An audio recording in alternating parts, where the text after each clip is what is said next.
Search small business owner salary. And the first number that pops up is $127,973 a year. According to ZipRecruiter's 2026 data, that sounds like a comfortable, solid income.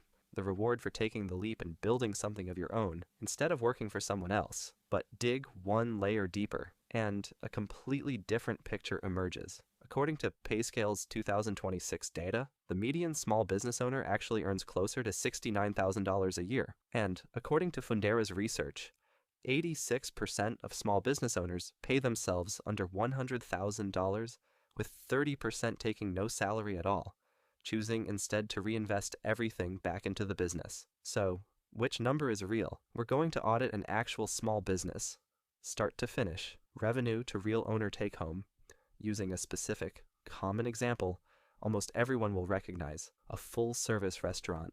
Stick around, because the gap between business owner and rich is bigger and more complicated than most people realize. Before we dive into our specific example, it's worth understanding why small business owner salary data is such a mess. Unlike an employee with a W-2 and a fixed paycheck, a business owner's income depends entirely on how the business is structured and how much money the owner chooses to pay themselves versus reinvest. Some owners pay themselves a fixed salary. Others take an owner's draw based on whatever cash is left after expenses.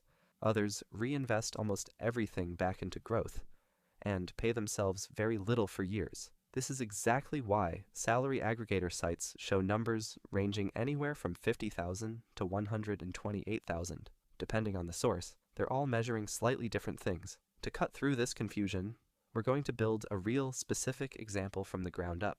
An independently owned full-service restaurant, one of the most common small businesses in America, and one almost everyone has a mental picture of. Let's set up our restaurant. According to industry benchmarks, a successful independent full-service restaurant in a mid-sized American city generates approximately $650,000 to $850,000 in annual revenue. We'll use $700,000 as our benchmark, a solid, well-performing local restaurant, not a struggling one, and not an outlier success story. For our audit, we'll base this restaurant in Texas, a state with no personal income tax, which will actually work in our owner's favor later in this breakdown, and represents one of the most common states for small business formation, given its business-friendly tax environment. $700,000 in annual revenue sounds like a lot, but revenue is not profit, and this is exactly where public perception of business ownership goes wrong. First layer stripped away, cost of goods sold, the actual food and beverage ingredients that go into every dish served. Industry standard food, cost percentage for a full-service restaurant, runs 28 to 35% of revenue. We'll use 30% as our benchmark. On $700,000 in revenue, that's $210,000 spent purely on food and beverage inventory. Remaining after cost of goods, $490,000. Next, and often the largest expense category, labor, restaurant labor costs, including kitchen staff, servers, management, and payroll taxes the business pays as an employer, typically run 30 to 35% of revenue for a full-service restaurant. We'll use 32%. On $700,000 in revenue, that's $224,000 spent on staff wages and the employer-side payroll taxes that come with them. Remaining after cost of goods and labor, $266,000. Next, rent and occupancy. Commercial restaurant space typically runs 6 to 10% of revenue for rent alone, plus utilities, which add another 3 to 4%. Combined occupancy costs, roughly 12% of revenue. On $700,000 in revenue, that's $84,000 a year in rent, utilities, and occupancy costs. Remaining after cost of goods, labor, and occupancy, $182,000. Now, the smaller but very real remaining categories: insurance, general liability, property, and workers' compensation coverage, typically 2 to 3% of revenue. Equipment maintenance and repairs, another 2%. Marketing and delivery platform commissions, which have become a significant expense as more revenue flows through third-party delivery apps taking 15 to 30% commissions on those specific orders, another 3 to 4% blended across total revenue. Licensing, permits, credit card processing fees, and general administrative costs, another 3% combined. These remaining operating costs run approximately 10 to 12% of revenue. We'll use 11%, $77,000 a year. Remaining after all operating expenses, $105,000. Most independent restaurants are financed with a significant startup or expansion loan. Typical SBA-backed restaurant loans run $150,000 to $300,000, with average monthly payments in the range of $2,000 to $3,500, depending on loan size and terms. We'll use a moderate $2,500 monthly payment for our restaurant, $30,000 a year, going toward debt service on the loan that got this business open in the first place. Remaining after every operating expense and loan payment, $75,000. This is the business's net profit for the year, the actual money left over after every single expense. This is what our owner has to work with, but here's what makes even this thin margin dangerous.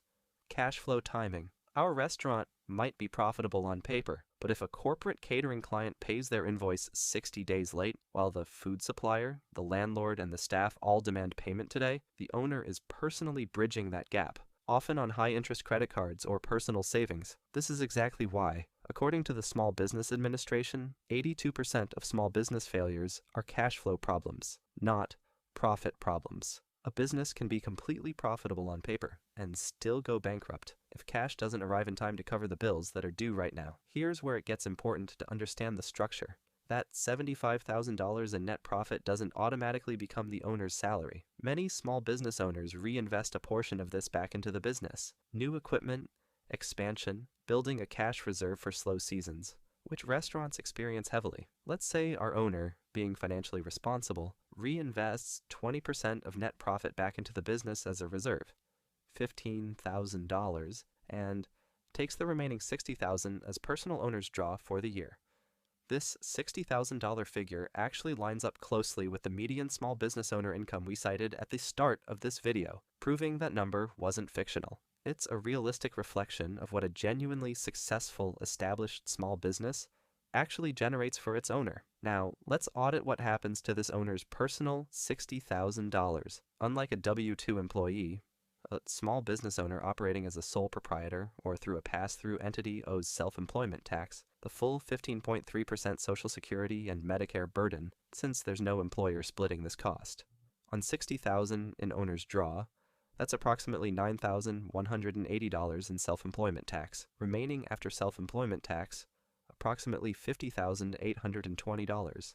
Next, federal income tax on this remaining income. At this income level, after standard deductions and the qualified business income deduction that many small business owners can claim, which allows a deduction of up to 20% of qualified business income for eligible pass-through entities, the effective federal tax rate lands relatively low, around 10 to 12%, given the deductions available at this income level. That's approximately $5,600 in federal tax. Remaining after federal tax, approximately $45,220. And because our restaurant is based in Texas, a state with no personal income tax, there's no additional state tax layer to subtract, unlike our previous audits in New York and California. One more layer, almost never discussed: benefits. A W-2 employee often has employer-subsidized health insurance. A small business owner has to purchase their own health coverage entirely out of pocket, typically running $6,000 to $10,000 a year for a single person, more for a family plan. There's also no employer-matched retirement contribution. Any retirement savings has to come directly out of this remaining income, with no company match boosting it the way many traditional jobs offer.